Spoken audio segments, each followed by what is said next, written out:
Good morning. This is Amalia, founder of STEM Braids and Beyond and host of the Silver Bullet STEM podcast. Today, I have an incredible guest to introduce to the audience. I usually like to kick off my podcast by sharing how I met my guest. So I actually met my guest at a pitch and pour event through the Baltimore Tech Council. And when I met him, I actually thought if I had a podcast, he would be so great to interview. One of the greatest stories I took away from our conversation, he had shared that he had somebody who had a PhD, a woman with a PhD, and she had the outlook of somebody who had a bachelor's degree, and someone with a bachelor's degree had the ego of a PhD. And he was talking about the challenge of being able to bring the underrepresented community, women included, to the level of being able to see themselves and their skills for what it's worth. And with that, I want to introduce my guest today. Go ahead and introduce yourself to everybody, Chris. Wonderful. Well, thank you. That's a great story, great memory too. I remember meeting you as well. It was a great event, and I enjoyed hearing all about exciting things you were doing. Yeah. So my name is Chris Frew. I am the founder of BioBuzz Media and also the founder of Workforce Genetics. Workforce Genetics is a scientific recruiting firm. So what we do is we help companies who are looking to hire talent to get their jobs out there and engage with candidates and help them to kind of hire the best talent they can for the roles. So that's what we do at Workforce Genetics. And on BioBuzz, we're actually an ecosystem-based media platform. So we started actually in 2009 during the recession as a platform to bring the workforce together, because community and collaboration and helping one another out is really kind of at the heart of how life science communities are needed to grow. So we started then, and we continue to grow now as a media platform, and we're doing some exciting things around Workforce Genetics. So I'm excited that you somehow kind of thought into existence from our first meeting this today so that I can be on your podcast. Oh, absolutely. Like it's funny because it's funny how everything comes together. So yeah, I'm happy to have you and have you as one of my first few guests. So one of the things I want before I delve into what Workforce Genetics is, explain to us what life science is, because not everybody may know the difference between life science or technology, or just break that down for someone who may not understand. Absolutely. So we are I'm sitting in Baltimore City right now, and Baltimore City has a large life science kind of ecosystem. And so life sciences is really using biology to create products and cures and medicines, and it's really the study of biology for those things. So there's different fields of life science, like biotechnology, which is using biologics to create therapeutics and medicines, medical devices, medical technologies, which kind of combine that as well, use engineering for that. It's kind of in the life sciences scope. Pharmaceuticals, clinical research. So it's a broad field. So life science kind of just overarching encompasses all of that. So with life science, so it's biology, you said, is it chemistry because of pharmaceuticals? Would it include physics also? Absolutely. In life sciences, like a lot of fields, there's an amazing convergence happening. So when you're in a STEM field these days, it's amazing because your path can be so diverse today than what it was a decade or two ago. Because in life sciences, there's physicists that are working on things like optical scanners, trying to diagnose different things in your brain, or looking at optical scanners for electron microscopy, like looking at cells. So engineering, physics, math, biostatistics is a huge part of the field.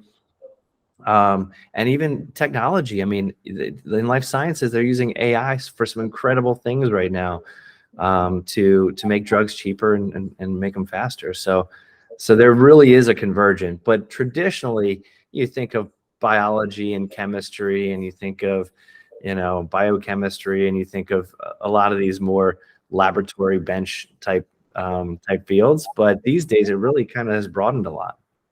Okay, so I love what you just said. So you spoke on a lot of things, but let me slow down a little bit to bring everybody up to speed. So with the space, one of the things I want to pull out is, what does somebody who has an interest in life science look like? And I ask both for the audience and for myself. So my daughter has a natural knack for health and biology. My son is more of the engineering type. And so as a mom, and because I've been researching this for a while, I was able to, before they could recognize what fields they would be in or they should be in, I was able to identify that for them. But for the audience at home, what does life science look like in a child? Do you get the question? Yeah, absolutely. I don't know if this is the answer you're kind of going for. I would say, because I'm kind of in the life sciences field, right? I'm not on the bench making a drug or something like that, but I'd say, what someone interested in life science look like is someone who, wants to make an impact on their fellow humans, wants to make an impact on the world, wants to be somewhere where they can make a difference. I really don't want to keep it too broad, because I don't want your audience to be like, well, that could be anything, but it really is. I mean, what I love about this industry is I get to work with so many people who come to work every day because they're passionate about helping someone by making a new device or making a new medicine or helping to advance clinical research. And so in the 20 years that I've been doing it, I can't tell you what someone looks like, because it is a very diverse field, and it's a diverse field in not only culturally, but also in terms of the skills and the pathways people take to get into the field. But the common thread that I honestly really see amongst everybody I work with is kind of this passion for, really being able to work every day, doing something that makes a difference and matters. So, all right, I'm going to drill down on that further, because that is a broad answer. So in the underrepresented, Politician, huh? In the underrepresented community, I don't think there's a lot of people thinking about saving the world or making the world a better place. My daughter that's not the path she started off on. She struggled with a lot of subjects. The first subject she came home with an A was health science. And then she struggled with math. And then one day she brought home 97%. And I was like, hold up, what are you studying? And it was geometry. And then I started making connections. I mean, this is years ago. Yeah. I said, maybe you're a surgeon, because I can see the intersection between geometry and health science. Sure. So for me, recognizing that, because this is something I had as a passion before I knew it was.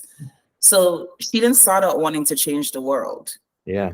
She just started out with an intersection of interests, and I was able to refine that. So if you could speak a little bit closer to that, because if you had said that to me, and it's the reason I started researching it, I didn't know what that meant, because my daughter doesn't have an interest in, now she does. Yeah. Be a neurosurgeon. So what does that look like? Yeah. Yeah, great question. So we've been trying to answer some of those questions, because we're working on this workforce development project right now to better answer, like, what does it look like? So from a kind of an interest perspective, a lot of people that I've noticed that are in this field, and let's focus on like more the technical elements. Right. I think that they're coming out with an interest in kind of discovery or problem solving. That kind of problem solving mindset is something that I see a lot of people, that kind of enter this field right there. So sometimes they're that engineering mindset, which is problem solving to build something. Other times it's more that science problem solving, is problem solving just to discover something new. But it's a kind of natural curiosity that, that a lot of kids have naturally. But that natural curiosity and wanting to answer the question why, or what else could be done. So from a technical standpoint, a lot of people do have kind of proficiency in math. It does have an important role across the spectrum of a lot of fields in life sciences. So that is one of the, you don't have to have a PhD, right? But just proficiency and in math. Actually, strong attention to detail. So people that are detail oriented tend to be very well. Like that's why I'm not on the bench, because I mean my head's up here in the clouds, honestly. But I'm passionate about life sciences. I went to school for life sciences. I went to school for biology, and unfortunately, I hit a couple walls and I didn't graduate with that. But I started with it. But it's the people that I see that are really successful really do have a good attention to detail, and I think that's important because you're doing work that has to be documented and it has to be repeated by someone else in order to be validated. So yeah, attention to detail, problem solving skills, two elements that really kind of see broadly across, whether it's an engineering side or the bench side or the technical side, that we see kind of natural interest in. I love that. That's what I was looking for. So in your field, I know you talk about hiring like researchers. Are there lower entry level jobs? Because some people, they may be, for example, an administrative person interested who identifies with all the things you've shared. What is like an entry level job they can get into to see if it feels right to them? Yeah. Like, does it connect well? And are there transferable skills, like for someone who has an entry-level job in another field who can transition into that naturally? Absolutely. And so I'll answer that in two parts if I can. So let me tell a story. So when I was living in Baltimore, I was living in South Baltimore, a little town called Pigtown. And one of my neighbors was very hands-on technical. He was, working as an HVAC technician. And he used to be like, man, Chris, you just work with all the smart people all the time. And we used to joke together. And I kept telling him, like, you know what? Like, I work with a lot of people just like you, because these life science companies and labs, they all have facilities.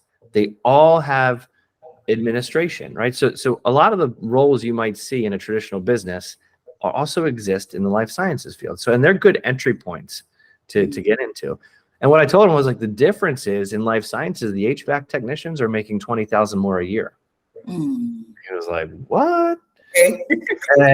and it's because in life sciences, HVAC technicians they have to understand things like good documentation practices. And there's a whole layer of things they have to learn, but the basic stuff is the same.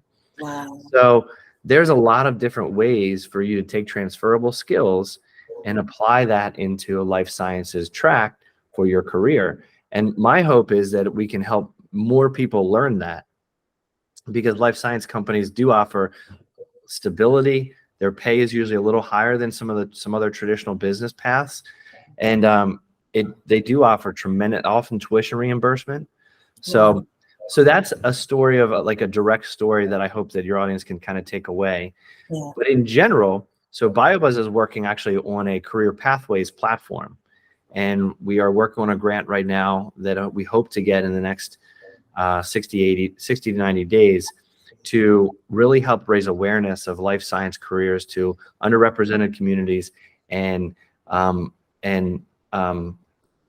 communities that are kind of next to life sciences. So people like, whether you're a postal worker or you're an HVAC technician or you're a mechanic or you're a cook so we really want to do an awareness campaign. So BioBuzz being a media platform, we know how to tell stories really well. Wow. So we want to use our superpower of telling stories to reach more people and share with them the amazing career paths. And what we've identified that your audience really should know is that employers will take a chance on people that don't have life science experience for roles like manufacturing and production. There are some specific requirements that you have to understand, but manufacturing, production, materials management, logistics, it's another one where you can get your foot in and then get training to do other things. Laboratory operations, even lab techs. There's some basic lab tech skills that you can learn through boot camps and non-degree things that can get you in the door. And so there's even documentation. There's documentation roles that you can transfer from one industry to another. So there's a handful of positions that if you're looking to, get into an industry and you have these certain, prior experiences, you can transfer them over, and people will take a chance on, and the companies will take a chance on you. Gotcha. So with your company, like you said about being able to do boot camp and transferable skills, do you offer training like that for someone who might be interested but don't even know how to navigate? Yes. So that's part of what we're building out for this grant is training. And we aren't necessarily going to provide all the training, but what we are going to be is we are going to kind of be the conductor or the tour guide, right? So biobuzz, our role is really going to be help people that are interested in the field as a tour guide to tell you a little bit about what the field's all about. Make sure you have a good expectation of what the job will be. We don't want you to go invest all your time in training, all of a sudden get in the field and go, whoa, I mean, for some of the roles, you have to dress up in like a head to toe suit, right? And you're like gowned in and standing on your feet all day. Some people aren't going to want to do that. Right. So we want to be the tour guide to help you understand what these roles are. And we've developed partnerships with a lot of universities and organizations that are offering boot camps. Several of them are free. There's some boot camps up in the Philadelphia market, and there's some training programs. In Maryland, there's Montgomery County offers a free boot camp. Frederick offers a free boot camp. In Baltimore City here, we have an organization called BTI, which offers training, and they work with a lot of people who are transitioning careers. So they offer like a 2 or 3 month training course, as well as Baltimore City Community College. So we want to be the conductor to help people navigate it, feel confident, feel comfortable. Some things that what we've heard is that it can feel like a lot to move into an industry it's intimidating. Yes. And for groups that people that don't have experience in this or don't know anybody that has experience in life sciences, we want to, again, be that tour guide to say, hey, you can do it too, and provide people with some tools and experiences to help them along the path. And then we'll rely on the experts to do the training. But what we want to do is we want to kind of be like a Sherpa or, a guide to help people kind of get that. So that's what we see our role is going to be. And hopefully we will be able to, through that relationship with job seekers that are interested, we'll be able to capture some data that will help them show that they have the right transferable skills and they have the right understanding of what the job is, and they're better suited for someone to take a chance on. So there's 3 things I hear. Is that one, getting into a life science field may not be as obstacle driven as most people would perceive, because some of the things you're saying I didn't realize also. 2, help is on the way, and you're going to be the 911. I like that. Yeah. And 3, you need my resources. Yes. Indeed. I would agree to all those. And I do also want to say we're not alone. I mean, there are other organizations out there, and just in the spirit of really trying to help people get connected, there's resources in Philadelphia. There's plenty of resources. There's an organization called Bulb, or a program called Bulb, and Wistar Institute up there has a training program, and companies have agreed to hire people out of these training programs. And locally here, there's a lot of work being done in Baltimore and in Maryland. The Maryland Tech Council is working on some programs. Frederick Community College, BTI. There's a lot of people doing great work. Nimble is a national program that does a lot for building pathways and improving diversity in the field, as well as the Regenerative Medicine Institute. They've got a program. So there's a lot of people that want to help people find their path into the field. I love that. I'm actually going to go back and pull out all the places you've listed and put it in the description box. But before we close, because I want to honor your time, can you tell people how to get in touch with you again, like your website? Do you want LinkedIn connects? Like what does that look like for you, being able to people to reach out to you? Yeah, absolutely. I love that. So biobuzz.io is the website for BioBuzz. We have a weekly newsletter and a weekly jobs newsletter, and we're writing about pathways into life sciences all the time. So it's a great place to plug in when, and you can stay up to date on what's happening. It's a great way to just kind of get your foot in the door and just start learning. So you can subscribe directly from our website. Feel free to reach out to me on LinkedIn. I promise I'll get back to you within a week or so. Like, I have messages coming at me every which way from Sunday. So, but subscribing to BioBuzz is a great way to get started. You can subscribe to our Career Center, and you'll be automatically made aware of any new resources that we make available for job seekers. So signing up for our Career Center is a great way to kind of get started if this is a pathway you want to start exploring. Okay, so I have a question that piggybacks off of that. You said a resource center. So if I were to apply for a job on it, I don't have any experience in life science. Does the recruiters go through and look at the resumes and see how it can be better tailored, or you just apply and hope somebody notices transferable skills and is you for the position? Well, great question. So the reason why we are starting this workforce development program with BioBuzz is because traditional recruiting does not support opportunity-based, growth in the field. And I know this because I run a recruiting company. So, so we started this program with BioBuzz because the traditional model of recruiting just doesn't support that.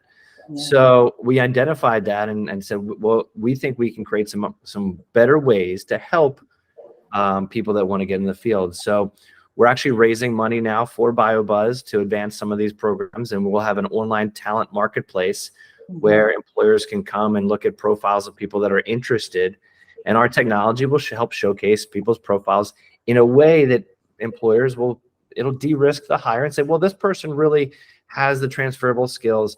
So we're trying to mix up the traditional recruiting model, and so that's why BioBuzz is on the mission that it's on. And we have a role that we've built out called the Talent Community Manager. So we're not going to have recruiters in BioBuzz. We're going to have talent community managers, and their role is going to be to nurture you as a candidate and help foster you along the path to do exactly what you said.